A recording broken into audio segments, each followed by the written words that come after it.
വീടിനടുത്തുള്ള ഒരു പാടത്താണ് ഇപ്പോൾ ഉള്ളത്. പാടത്ത് നമ്മൾ പഴയ കാലത്ത് കണ്ടിരുന്ന കുറേ ചെടികളൊക്കെ ഉണ്ട്. പാടത്ത് മാത്രം കാണുന്ന കുറേ ചെടികൾ.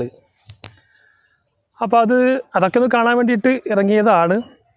അപ്പോൾ അങ്ങനെയുള്ള ചെടികളിൽ പ്രധാനപ്പെട്ടത് കൂടുതലും ഈ മാങ്ങാനാറി എന്നൊരു ചെടി ഉണ്ടായിരുന്നു. അതുപോലെ കഞ്ഞുണ്ണി ഒന്നും ഇപ്പോൾ എവിടെയും കാണാനില്ല. കഞ്ഞുണ്ണി ഇപ്പോൾ ശരിക്കും പറയുകയാണെങ്കിൽ എനിക്കറിയില്ല എങ്ങനെയാണത് എന്നൊക്കെ. പഴയ കാലത്തൊക്കെ കണ്ടിട്ടുണ്ട്. ഈ മാങ്ങാനാറി എപ്പോഴും നമ്മുടെ ഓർമ്മയിലുണ്ട്. അതൊരു നൊസ്റ്റാൾജിക് ആയിട്ടുള്ളൊരു സാധനമാണത്. ഈ മാങ്ങാനാറിയെ അറിയാത്തവർക്കായിട്ട് അത് ആ ചെടി പൊട്ടിച്ചിട്ട് ഇങ്ങനെ മണത്ത് നോക്കി കഴിഞ്ഞാൽ ശരിക്കും മാങ്ങയുടെ മണമാണ്. അപ്പോൾ ഈ ഒരു കണ്ടത്തിലേക്ക് ഇറങ്ങി നോക്കുമ്പോൾ ഇവിടെയുള്ള ഒരു പുല്ല്, ഈ കണ്ടത്തിൽ നിറഞ്ഞു നിൽക്കുന്നൊരു പുല്ല്, വളരെ രസകരമായിട്ട് സോഫ്റ്റായിട്ടുള്ള പുല്ല്. ഈ പുല്ലിൻ്റെ പേരെന്താണെന്ന് എനിക്കറിയില്ല. അപ്പോൾ നമുക്ക് മാങ്ങാനാറിയെ ഇതുവരെയും കാണാൻ പറ്റിയിട്ടില്ല. അപ്പോൾ അതുകൊണ്ടാണ് ഞാനിപ്പോൾ ഈ പുല്ല് കാണിക്കുന്നത്. ഇതൊക്കെ ഒരു നൊസ്റ്റാൾജിക് ആയിട്ടുള്ള കാഴ്ചകളാണല്ലോ. ഇവിടെ ഈ കണ്ടത്തിൽ കംപ്ലീറ്റായിട്ട് ഈ ഒരു പുല്ലാണ്.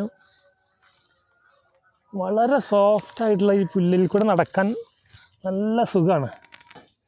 എന്തായാലും നമ്മൾ അന്വേഷിച്ചുകൊണ്ടിരുന്ന ആ മാങ്ങാനാറി എന്ന് ഞങ്ങളൊക്കെ വിളിക്കുന്ന ആ ഒരു ചെടി നമുക്ക് ഈ കണ്ടത്തിൽ തന്നെ കണ്ടെത്താൻ പറ്റി. നമ്മൾ ഈ വരമ്പിലൊക്കെ ഒരുപാട് തിരഞ്ഞെങ്കിലും അവിടെ നമുക്ക് കാണാൻ കഴിഞ്ഞില്ല.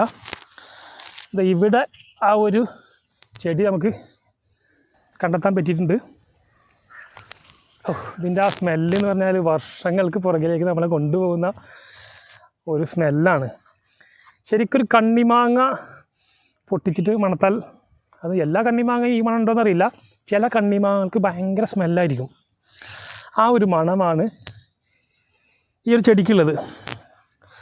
അപ്പോൾ ഞാൻ കുറേ കാലം ഈ ഒരു സ്മെല്ല് വേറെ എവിടെയെങ്കിലും ഉണ്ടോ എന്നൊക്കെ, അല്ലെങ്കിൽ ഈ സ്മെല്ല് കൊണ്ടുള്ള ഒരു പെർഫ്യൂമൊക്കെ കിട്ടുമെന്നൊക്കെ നോക്കിയിരുന്നു. അതായത് ഞാനൊരു പരസ്യത്തിൽ നമുക്ക് ഏത് സ്മെല്ലും പെർഫ്യൂമാക്കാൻ കഴിയും എന്നൊക്കെ ഒരു പരസ്യം കണ്ടപ്പോൾ പാലപ്പൂവിൻ്റെ സ്മെല്ലൊക്കെ കുറേ അന്വേഷിച്ചിട്ടുണ്ട്. അപ്പോൾ ഈ ഒരു സ്മെല്ല് അങ്ങനെ ആക്കാൻ പറ്റുമോ? പക്ഷെ അതൊന്നും വലിയ അത്ഭുതമുള്ള കാര്യമല്ല. കാരണം ഈ അടുത്ത് ഞാനൊരു ഹോട്ടലിൽ നിന്ന്, ഒരു ചെറുകിട ഹോട്ടലിൽ നിന്ന് തന്നെ അവിടുത്തെ ഹാൻഡ് വാഷ് കറക്റ്റ് ഈ ഒരു സ്മെല്ലായിരുന്നു.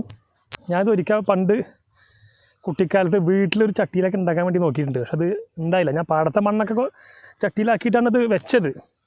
പക്ഷെ അത് പാടത്ത് ഉണ്ടാവുന്ന പോലെ ഉണ്ടായില്ല. അപ്പോൾ എന്തായാലും നിങ്ങൾക്കൊക്കെ ഇത് അറിയാമായിരിക്കും.